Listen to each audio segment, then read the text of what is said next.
With peace efforts between the Israelis and Palestinians stalled, can China help in solving the long-term dispute? Hello, I'm Anand Naidu, and this is The Heat.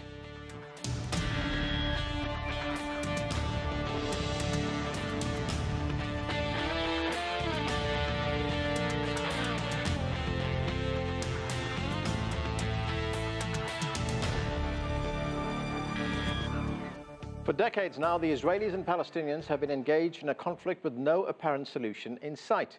The United States has tried for years to broker a lasting peace agreement between the two sides, but so far it's been unsuccessful. Palestinians took to the streets in protest last month after US President Donald Trump announced he was recognizing Jerusalem as Israel's capital and signaled plans to move the US embassy there. Palestinian leader Mahmoud Abbas declared that he will no longer accept any plan put forward by the US, accusing it of, quote, a dishonest mediator in the peace process. But can China play a role in reviving the peace talks that collapsed in 2014? Late last month, a delegation of Palestinians and Israelis met in Beijing as part of a peace symposium aimed at moving things forward. To discuss all of this, joining me here in the studio is Dan Arbell. He is a scholar in residence at the Center for Israeli Studies at American University, and he served for 25 years in the Israeli Foreign Service. With us from Beijing is Victor Gao. He's an international relations expert and analyst, and also with us here in the studio is Geoffrey Aronson.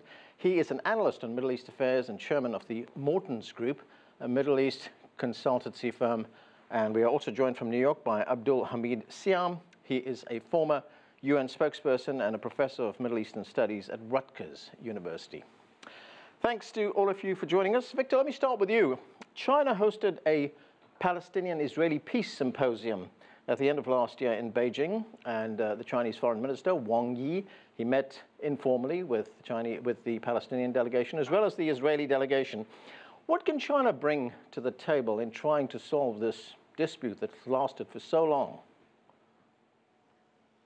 China has maintained very strong and good relations with Israel on the one hand, and also with Palestine on the other hand. However, as far as the Israeli-Palestinian issue is concerned, China's position is very clear. That is, China supports the two-state proposal, and China also very much supports the Palestinian people in their pursuit of full and fully recognized statehood.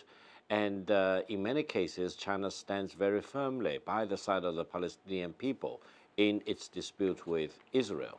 And I think for China to play some important good offices or mediation work is important, first of all, because of the importance of China on the global stage. Secondly, because of China's good relations with both Israel and Palestine. So China's good effort can be viewed more as neutral and not biased in favor of one party versus the other party. Dan, the Chinese President Xi Jinping has met separately with the Israeli Prime Minister Benjamin Netanyahu, as well as the Palestinian President Mahmoud Abbas. China has also presented now this four-point plan for peace between the two sides. How is that Chinese engagement being seen in Israel? I think that Israelis are very much welcoming Chinese support for a process, and they see there's great admiration for China. There's a lot of enthusiasm about the potential that exists to develop Israeli-Chinese ties, political, economic, cultural ties. As for Chinese involvement in the actual peace process, I believe that we're still a bit far from a deep Chinese involvement. I think that for Israelis in particular, I think that they still view the U.S. as the main interlocutor, as the main broker of a future peace process. They would obviously love to see international support, but I don't know if they would, actually fully trust China as a sole arbiter. Okay, let's bring in Abdelhamid Siyam. He's in New York. And Abdelhamid, President Trump declared Jerusalem, or the U.S. would recognize Jerusalem as the capital of Israel. There was a response from the Palestinians. President Abbas said that he would, after President Trump made that announcement, he said he would no longer accept any plan from the U.S. because, in his words, the U.S. has proven to be a dishonest mediator in the peace process. How does that impact future peace talks, and what role would you like to see China play in this? Thank you for the question. I would like first to say that there was no peace process. There was no real, tangible, inclusive dialogue between the Palestinian and the Israeli for a long time. I mean, it is called peace process. It was just a camouflage for Israel to extend its annexation of the land, build more settlement, put more Palestinians in jail, build the separation wall. Under the motto, there is a peace process, but it has never been a real intention on the part of Israel to give back the territories and to allow a Palestinian independent, contiguous state to exist. Regarding the U.S. position, it has never been an honest broker. It's been always taking the Israeli side. All this kind of occupation cannot be sustained without the U.S. help.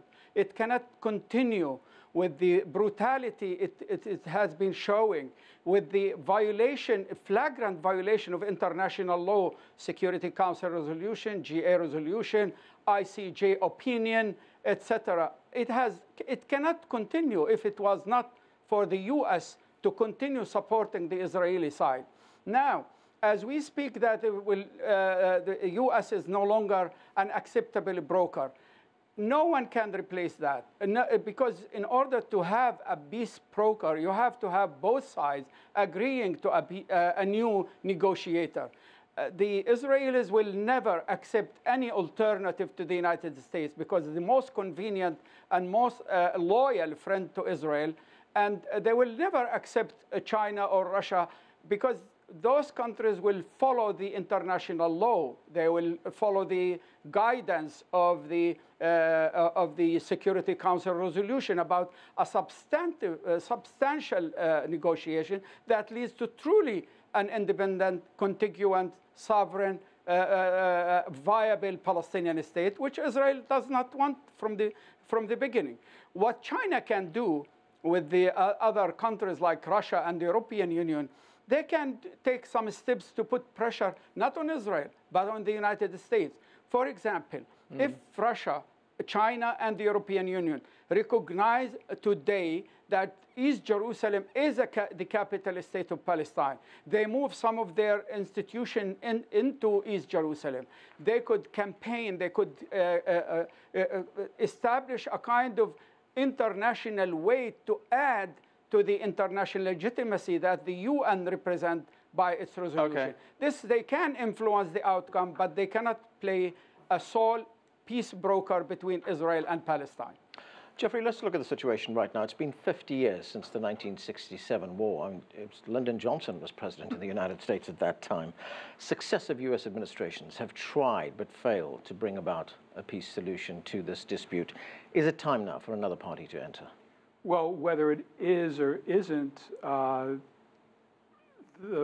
problems that any successor to the U.S. would face are there for the picking, no matter who tries to sit at the head of the table.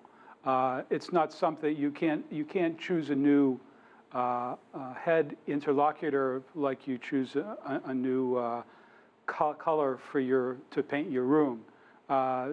The U.S. leadership of this effort is a function of decades of U.S. experience and the preponderant influence that the U.S. can bring to bear.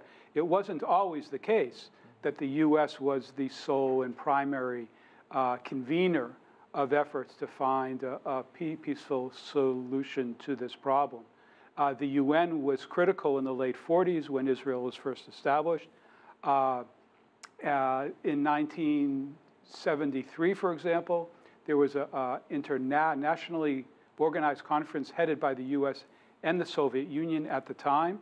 So it's not etched in stone that the U.S. has to be the sole primary and most powerful representative. Would it not help if China is seen as an independent arbiter, as being fair, as not being biased on one side or the other? No, certainly. But then the question is, does China really aspire today to assume this kind of role?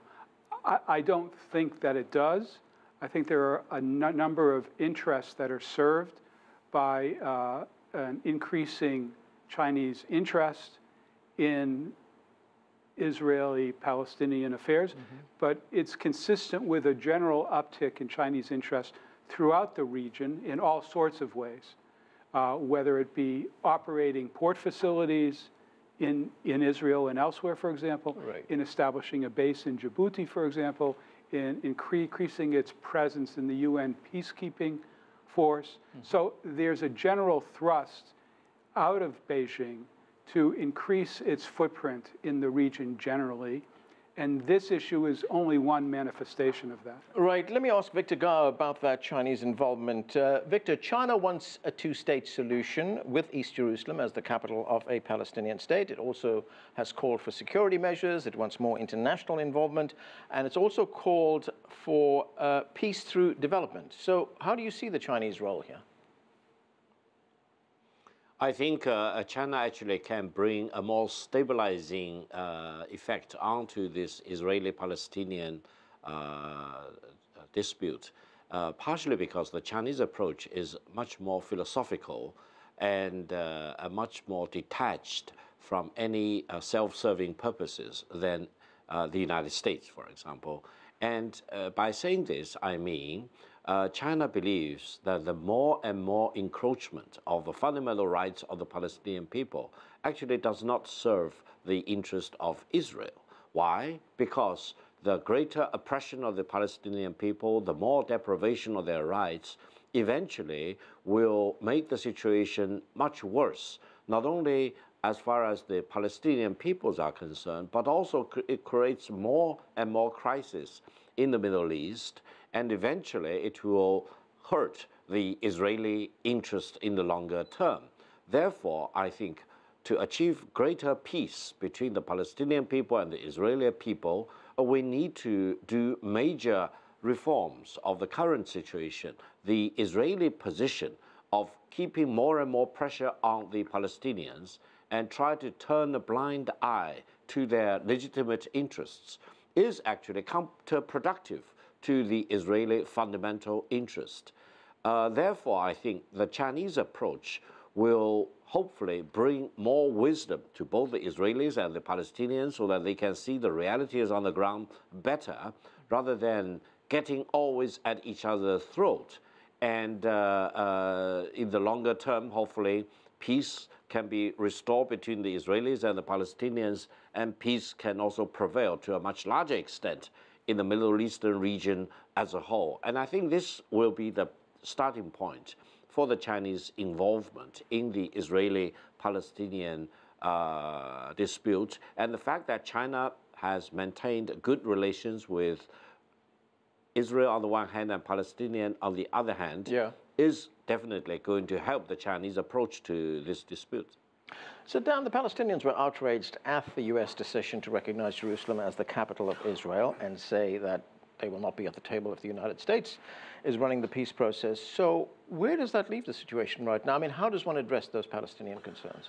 Absolutely. The announcement by the president earlier last month is very damaging and is something that has stalled the process or any prospect of a future process.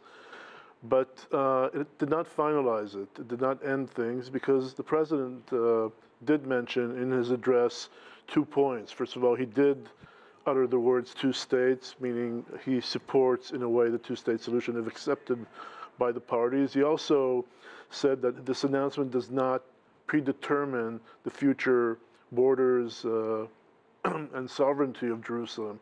And so he did leave the door open to renew efforts. Obviously, as he gave Israel such a prize, we would say, recognizing Jerusalem as Israel's capital, he needs to do something to assure the Palestinians. The Palestinians will not come back to the table if they do not receive the necessary U.S. assurances. So I think that these coming weeks and months are a window of opportunity for the United States to try and assure the Palestinians or provide some, for instance, recognizing the Palestinian hold future, that the future of a Palestinian state would be, the future Palestinian state would be East Jerusalem, or talking about 67 borders, or talking about end of settlement activity, or something that would be equivalent or somewhat equivalent to what they've given so to speak, what they've given Israel. So I wouldn't totally say that the U.S. is out of the picture. I don't think that U.S. mediation efforts are over. Obviously, they've suffered a setback due to the announcement, but there is an opportunity to try and renew efforts. Okay, we need to take a short break right now. Stay with us. You're watching The Heat.